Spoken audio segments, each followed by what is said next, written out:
Ipinagmamalaki ngayon ng kanyang pamilya ang isang tricycle driver sa Zamboanga City.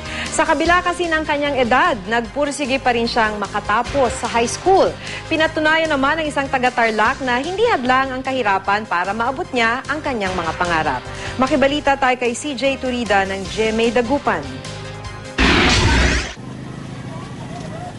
Sa maliit na pwestong ito sa palengke ng Tarlac City, nagbebenta ng saging si Larry Maliwat. 300 piso ang pinakamataas niyang kinikita kada araw.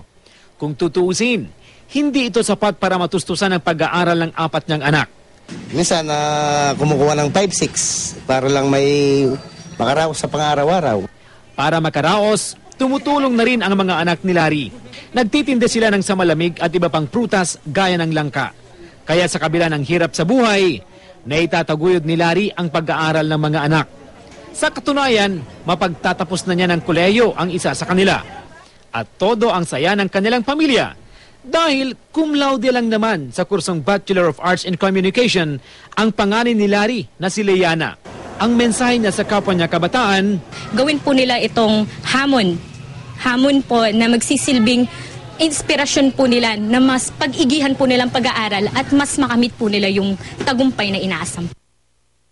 Para naman kay Mang Diego Saavedra ng Zamboanga City, hindi pa huli ang lahat para tuparin ang kanyang pangarap. Ang 57 taong gulang na tricycle driver, nagmarcha bilang high school graduate. Wala na ko,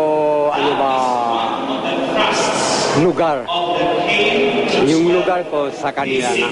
Day and night ako nagmaneho, sila na aral sa kinder hanggang college.